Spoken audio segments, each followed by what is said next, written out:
I need you to hear something, and I need you to hear it from a man who learned it too late. My name is Harold. I am 78 years old. I have been married for 52 years. I have been a widower for 6, and I am going to tell you the lie that ruined my marriage. The same lie your father believed. The same lie you probably believe right now. The lie is this, that once you marry her, she is yours, that the wedding was the finish line, that the ring meant the job was done. I believed it. I believed it so completely that I did not even know I believed it. It was just the way things were. You court a woman, you win her, you marry her, and then you go to work. That is what my father did. That is what his father did. That is what every man I knew did. We did not question it. We did not even see it. Let me tell you how I met Margaret. It was 1969. I was 23 years old, working at a machine shop on the east side of town. She was behind the counter at a hardware store on 4th Street. I went in for a box of nails. I left with her phone number written on the back of a receipt. I still have that receipt. The ink is gone now, but I kept it. For the next 2 years, I chased that woman. I drove 40 minutes across town after a 10-hour shift just to see her for an hour before she had to be home. I picked up overtime so I could save for a ring. I called her every night from the payphone outside my apartment because I did not have a phone of my own. I spent quarters I didn't have just to hear her voice. I remember standing in the cold, feeding dimes into that machine, listening to her talk about her day. I did not care about the cold. I did not care about the money. I cared about her. I paid attention to everything. Her favourite flowers were daisies, not roses, because her grandmother grew daisies in the backyard. Her favourite cake was lemon with buttercream. She was afraid of thunderstorms. She cried at the end of every movie, even the happy ones. She wanted 3 children and a house with a porch. I remembered all of it. I wrote it down in a notebook so I would not forget. I was choosing her. Every single day. I was showing up, paying attention, making her feel like she was the most important thing in my life. Because she was. We got married in June of 1971. Small ceremony. Her sister cried. My brother stood next to me. Margaret wore her grandmother's dress, and when she came down the aisle, I thought I was the luckiest man who ever lived. I was. But here is what nobody tells you. Here is what I wish someone had grabbed me by the collar and said to my face on that wedding day. The courting does not stop. The ring does not end it. The wedding is not the finish line. It is the starting line. And I did not know that. So I stopped. Not all at once. It happened slowly. The way rust eats a machine. The way a foundation cracks when nobody checks it. You do not notice until the damage is done. I stopped calling her during the day just to say hello. Why would I? I would see her at dinner. I stopped bringing flowers. Why would I? She already knew I loved her. I stopped asking about her day because I thought I already knew what she would say. I stopped choosing her, and I started choosing the job. You have to understand something. I was not a bad man. I was not lazy. I was not selfish, or at least I did not think I was. I was doing what I thought a man was supposed to do. A man provides. That is his job. That is his purpose. You work. You sacrifice. You come home tired, because that is the price of keeping a roof over their heads. You miss things because you are building something. You put in the hours because that is how you show love. That is what I believed. That is what my father believed. I watched him work himself to the bone for 40 years. He never took a vacation. He never missed a day. He came home every night with grease on his hands and silence in his mouth. He sat at the dinner table and he ate and he went to bed and he did it again the next day. My mother waited on him. She did not complain. That was the deal. He provided. She kept the home. Nobody talked about feelings. Nobody talked about being present. You just did your job. So that is what I did. I took every overtime shift they offered. 60 hours a week. Sometimes 70. I told myself it was for them, for Margaret, for the kids. I was building a future. I was being responsible. I was being a man. I missed my son's first baseball game. I was on a double shift. I missed my daughter's piano recital. I was out of town on a job. I missed anniversaries. I missed birthdays. I missed Sunday dinners. And every time I told myself, I will make it up to them later. There is always later. Margaret stopped asking me to come to things around 1985. I did not notice at first. I was relieved, if I am being honest.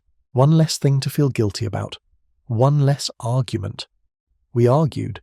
I should tell you that. She was not a saint. She had a temper. She would get cold when she was angry, not hot. She would go quiet for days. I hated it. I told her she was being unreasonable. I told her I was doing this for us. I told her she did not understand the pressure I was under. She said to me once, I remember this, it was in the kitchen, I was late again for something. She said, I do not need more money, Harold. I need you in the room. I didn't hear it. I heard the words, but I did not understand what she was telling me. I thought she was being dramatic. I thought she did not appreciate what I was sacrificing for this family. I was so sure I was right. That is the thing about the lie. It does not feel like a lie. It feels like duty. It feels like responsibility. It feels like love. I thought I was loving her by working. I thought the paycheck was the proof. I thought the house and the car and the college funds. I thought that was what mattered. I was wrong. I was wrong for 40 years.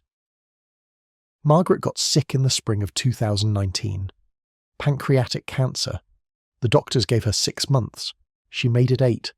Those 8 months were the first time in decades that I actually stopped. I took a leave from work. I sat with her. I held her hand. I asked her questions I should have asked 30 years ago. What are you afraid of? What do you dream about?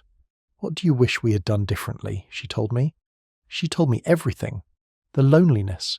The years of feeling like a roommate instead of a wife. The times she cried in the bathroom so the kids would not hear. The way she had slowly given up, expecting me to change. She was not angry when she said it. That was the worst part. She was just tired.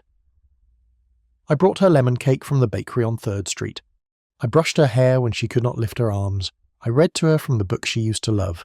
I danced with her in the kitchen, slow and shuffling, holding her up because she could not stand on her own. I was finally choosing her again. After all those years, I was finally paying attention. And one night, near the end, she looked at me. Her eyes were clear. She was not confused or medicated. She knew exactly what she was saying. She said, "Where were you?" 3 words. I did not have an answer. I do not have one now. She died on a Thursday morning in April. The sun was coming through the window, the birds were singing, I was holding her hand. Her last breath sounded like a sigh, like she was finally letting go of something heavy. I think that something was me. I have been alone for 6 years now. The house is quiet. I sit at the kitchen table where we used to eat breakfast. I can still see her across from me, waiting for me to look up from the newspaper. I did not look up enough. I should have looked up every single time. I talk to her photograph on the nightstand. I tell her things I should have said when she could hear me. I tell her I am sorry. I tell her I understand now. I tell her I was a fool. She does not answer. She will never answer again. That silence is the loudest thing in my life. So here is what I need you to hear, especially if you are still young enough to do something about it. The lie is that marriage is something you have. The truth is that marriage is something you do, every day. It does not matter how long you have been together. It does not matter how well you think you know her. It does not matter that she is still there every morning when you wake up. She is there because she is choosing to be there. And if you stop choosing her back, she will not leave. That would almost be easier. She will stay, and she will be lonely, and she will slowly stop expecting anything from you. And you will not notice because you stopped paying attention years ago. I know what you are thinking. You're thinking, but I have to provide. I have to work. He does not understand my situation. I understand it perfectly. I lived it. I made the same argument for 40 years, and I was wrong. Your wife does not need a bigger house. She does not need a nicer car. She does not need the retirement fund or the vacation you're saving for. She needs you to look at her when she talks. She needs you to ask how her day was and actually listen to the answer. She needs you to put down the phone, turn off the television, and be in the room. Not just physically, actually present. She needs you to choose her, the way you did before you thought you had her. Call her. Today. Right now. Ask her how she is doing. Listen to what she says. Remember what she tells you. Bring home daisies. Not because it is a special occasion. Because it is a Tuesday and you were thinking about her. Sit on the porch with her and do nothing. Just be there. Tell her what she means to you out loud with words. Do not assume she knows. She does not know unless you say it. Court your wife every single day until you cannot anymore, because you do not have as much time as you think. None of us do. Tomorrow is a lie we tell ourselves. There is only today. I had 52 years with Margaret. 52 years in the same house, the same bed, the same life. And I wasted most of them believing she was already mine. She was never mine. She was choosing me, and I stopped being worth choosing. Do not make my mistake. Do not wait for the diagnosis. Do not wait for the funeral.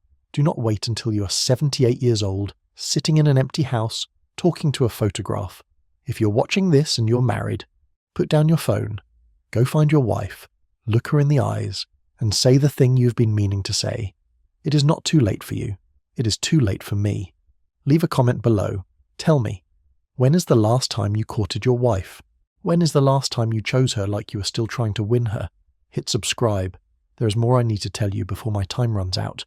And share this with a man who needs to hear it. Your son, your brother, your friend. Maybe it will change something for him. Maybe he will not have to learn this the way I did. Choose her, every day, until you cannot. That is all any of us get. That is all there is.